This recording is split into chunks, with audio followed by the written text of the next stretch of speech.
putting an edict that had come out, assuring their destruction. And as news travels, right, because again, if you see somebody doing this and you know that they're related to someone, news is going to travel.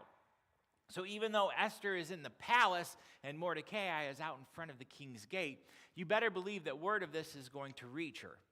And let's look at that together in Esther chapter 4 and verse number 4. When Queen Esther's maids and eunuchs came and told her about Mordecai, she was deeply distressed, and she sent clothing to him to replace the burlap, but he refused it. Then Esther sent for Haggith, one of the king's eunuchs who had been appointed as her attendant, and she ordered him to go to Mordecai to find out what was troubling him and why he was in mourning. So Haggith went out to Mordecai in the square in front of the palace gate. And Mordecai told him the whole story, including the exact amount of money Haman had promised to pay into the royal treasury for the destruction of the Jews. And Mordecai gave Haggith a copy of the decree issued in Susa that called for the death of all the Jews. And he asked Haggith to show it to Esther and explain the situation to her. And he also asked Haggith to direct her to go to the king and beg for mercy and plead for her people. So when Esther heard that Mordecai was in mourning, in great mourning, sackcloth and ashes in front of the city gate, she did something. And she did something that was actually pretty interesting. Esther sent him clothing to replace the burlap. Why would she do that? Well, this is if we could kind of convey the motions of what Esther was thinking then in what we would say today, she would say, "Dad, stop it," right? She sent the clothes so that he could change and stop this mourning. Not, "You're embarrassing me, Dad." No, that wasn't it in any way, shape, or form. But she was trying to let him know that you're drawing the wrong attention. People are noticing. They know your position. They've seen you at the city gate. They've come to you. You're up in front of everybody doing this. Remember what's happened, Dad. Put these new clothes on. I'm queen, and what could be this bad? We've got this. I can take care of you. It's okay. And while all of that was going on, then Mordecai lets Esther know what is happening, because she didn't have a clue yet. And he let her know that the king let Haman issue a decree. And just so that Esther would believe it, he even gave Esther a copy to see it for herself, just in case she was from Missouri and had somebody to have to show her, "I don't believe it." That didn't happen. That couldn't happen. He wouldn't do that. I know him. She had the copy. She knew what was written and what was said. She knew the date that was coming, that the destruction would happen. And it let her know that all the Jews everywhere are going to be destroyed. "Esther, daughter, this is why I am in mourning. This Haman that I refuse to bow down to isn't just taking this out on me, but he's somehow found a way to try to wipe out our whole nation. That's why I'm in mourning. And you should be concerned too." Then Mordecai tells Esther to help. As a matter of fact, he tells her something specific. Go to the king. Go to the king. You have a place and a title, and it's time for you to get involved. It's time for you to make a difference. He's put you in this place to have an ear that you can talk to. And when you start talking to him, beg for mercy. Ask him not to kill us all. This has to have been a mistake. Let him know and plead for her people, to personally get involved in what was happening, that she was going to have to take advantage of this circumstance and situation to make a difference for her people. But how well would that advice go over? I mean, that was the advice Mordecai sent back. Go to the king, beg for mercy, plead for the people. How would Esther respond? Look at verse number 9. So Haggith returned to Esther with Mordecai's message. Then Esther told Haggith to go back and relay this message to Mordecai. All the king's officials and even the people in the provinces know that anyone who appears before the king in his inner court without being invited is doomed to die unless the king holds out his gold scepter. And the king has not called for me to come to him in 30 days. So Haggith gave Esther's message to Mordecai. And Mordecai sent this reply to Esther. Don't think for a moment that because you were in the palace that you will escape when all other Jews are killed. If you keep quiet at a time like this, deliverance and relief for the Jews will arise from some other place. But you and your relatives will die, and who knows if perhaps you were made queen for just such a time as this. Now, before we get to for such a time as this, let's first look at Esther's response. And she was letting Mordecai know something. Well, she wasn't letting him know something. She was trying to get him to remember something. All the king's officials know this, Mordecai, and you're one of them. You know this better than anyone, that you can't go to see the king unless he calls for you. Mordecai, you know what happens if you go to the king and he did not call you to come? You're as good as dead, Dad. If I go in there, I'm dead. He didn't call me to come. You know this. And I'm dead. That is if he doesn't extend his gold scepter. You see, that's the sign for the soldiers not to kill the person that is approaching the king. If somebody would come into the courtroom to see the king and he hadn't called them in, the soldiers had a job to do. They would protect the king. If the king was in a bad mood and knew the person and didn't want to see him, he kept the scepter to himself, and that was one less problem he had to deal with. They came in on their own. They should have known better. So the inference here is that it implies that he didn't extend it much. Esther knew that he didn't extend that scepter much.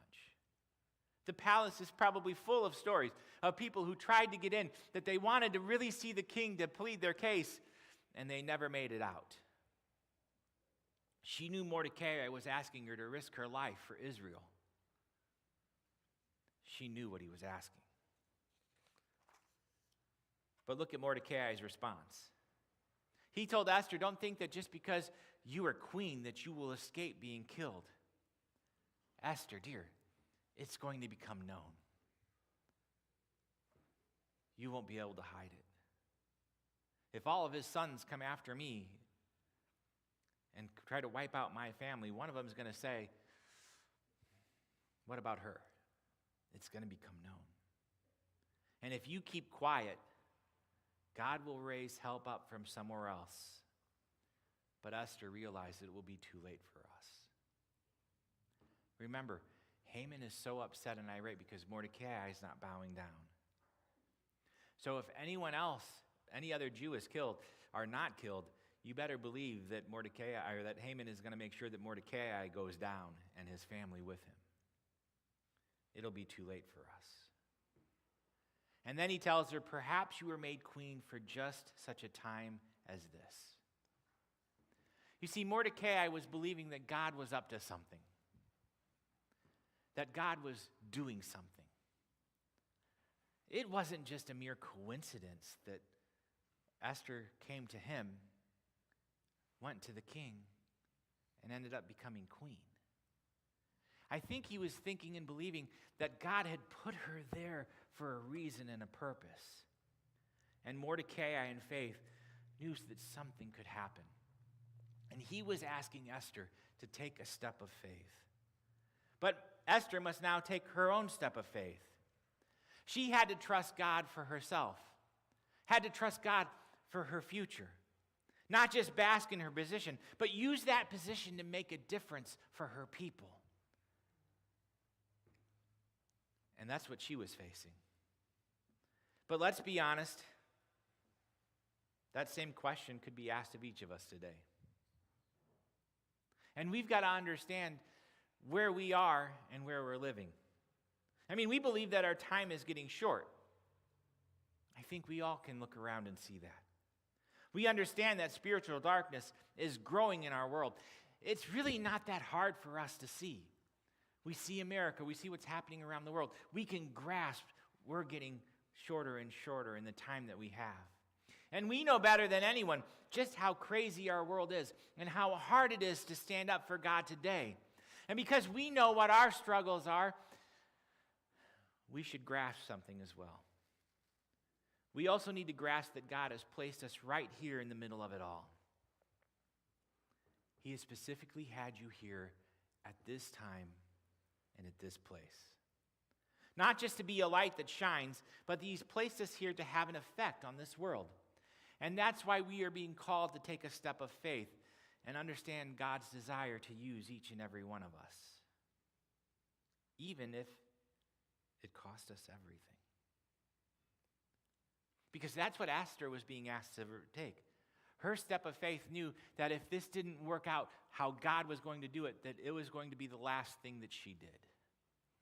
But in faith, she was going to have to make a decision. Is she going to take that step of faith? Is she going to do it? What did she do? Well, let's look at verse number 15. Then Esther sent this reply to Mordecai. Go and gather all the Jews of Susa and fast for me. Do not eat or drink for 3 days, night or day. My maids and I will do the same. And even though it is against the law, I will go in to see the king. And if I must die, I must die. So Mordecai went away and did everything as Esther had ordered him. So what did Esther say? If I must die, I must die. Now I want you to stop and look at that for a second and ask this question. Is this a statement of faith? If I must die, I must die. Does that sound like faith to you or someone throwing in the towel? Does that sound like faith to you or someone who is kind of giving up? Understand that Esther knew firsthand that God didn't make accidents. She knew that everything had happened in her life, the good and the bad. She'd walked through them. We've talked about it. And she also knew that God was good in keeping her in the right place at the right time and blessing her and being with her. And he had placed her in her position for a reason and a purpose. And I want you to understand that God placing her in that place was far beyond just her being happy. Sometimes we get this crazy notion in our heads that if I'm living for God, I must always be happy every day, all the time. And if I'm not, then something's wrong. And it's okay, because all of us have been there and had the thought. We can admit it. We've thought that. But that's not always the case.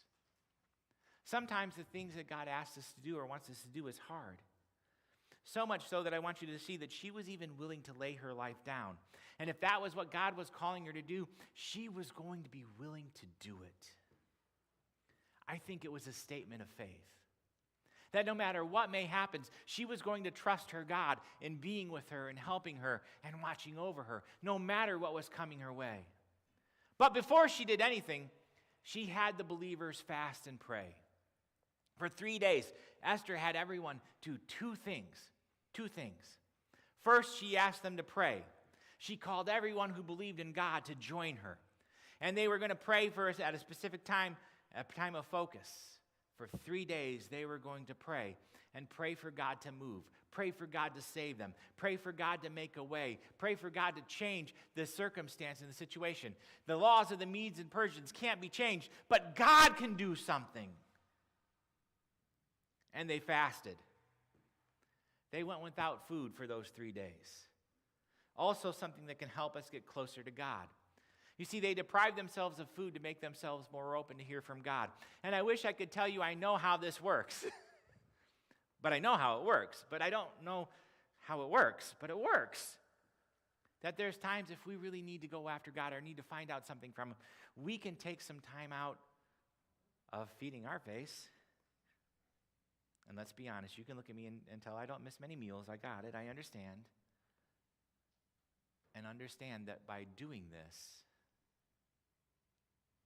we have a better opportunity of hearing from God when we're in time of need, when we have something big that we're trying to reach out for Him. God allows us to have a way of getting closer to Him and actually hearing more than what we might not have heard before if we're busy just doing all the other things that we normally do. And after she saw God's will, she was willing to accept whatever His will was. Now, I also want you to see that it shows us that we're to do the same thing. Don't be afraid to spend time asking God for wisdom and direction, because He gives it to those who ask for it. He gives us to those who say, Lord, I don't know what I'm doing, and I need help. Those who need it, ask, and it will be given.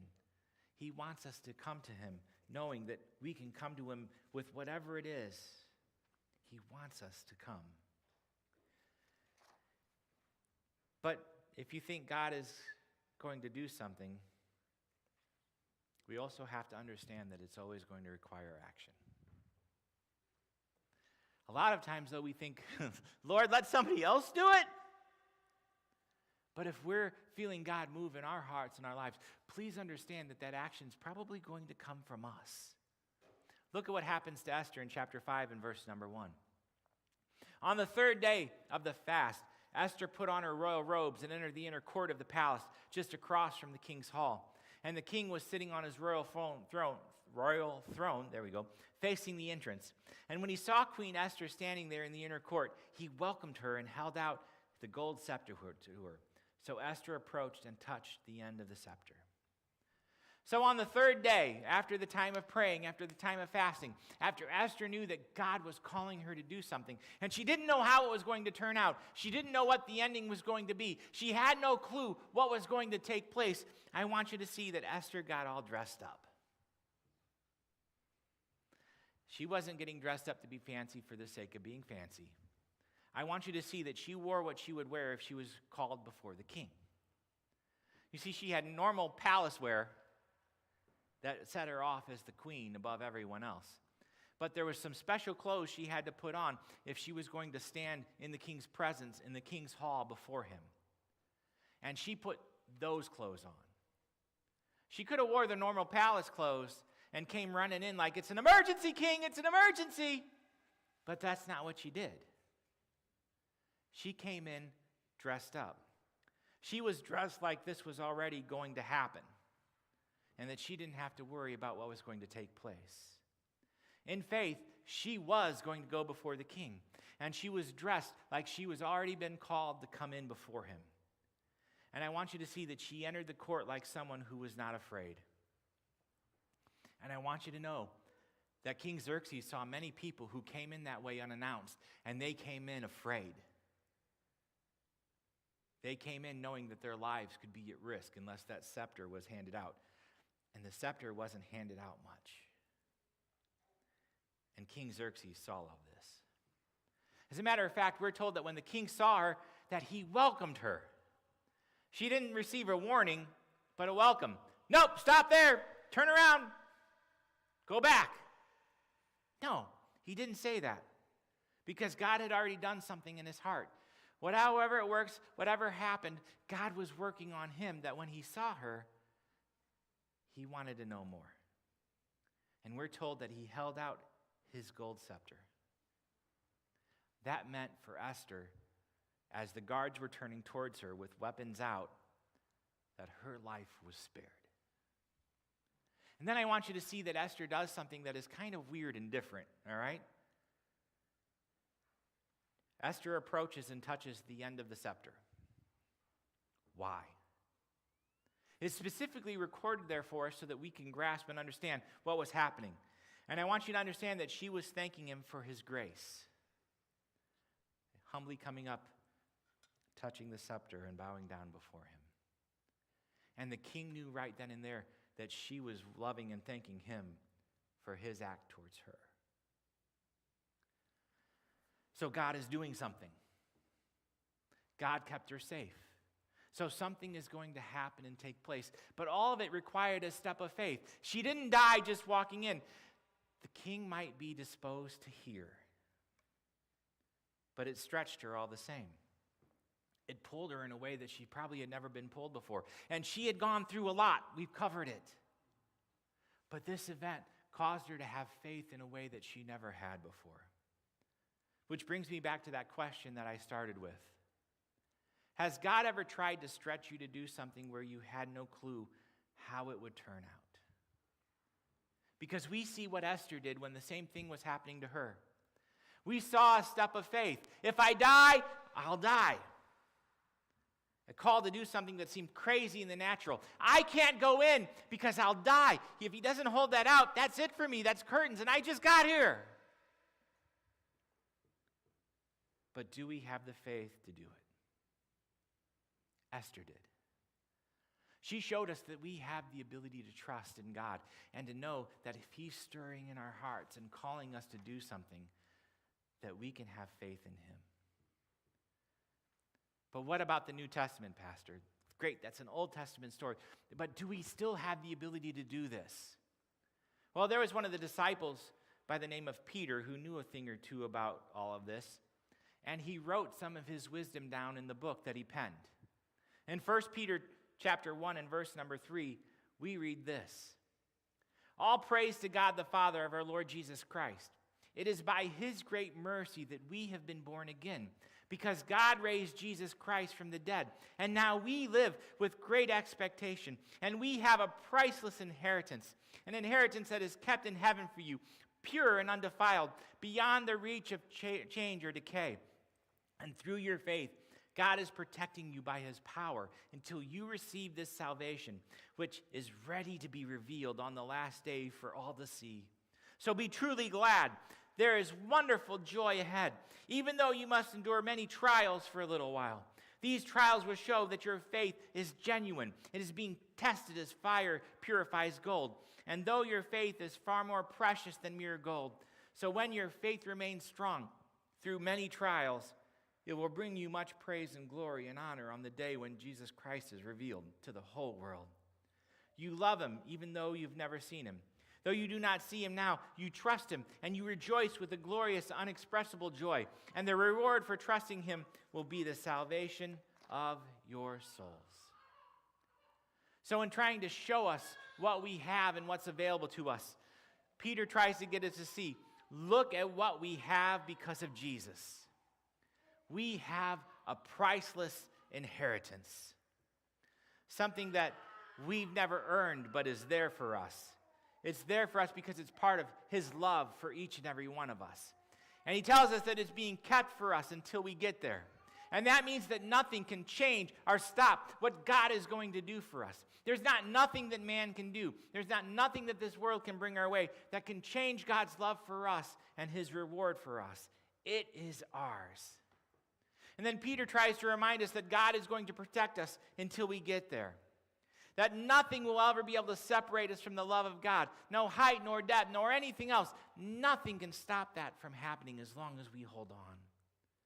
But understand at the same time, that joy is ours, even if we must endure many trials.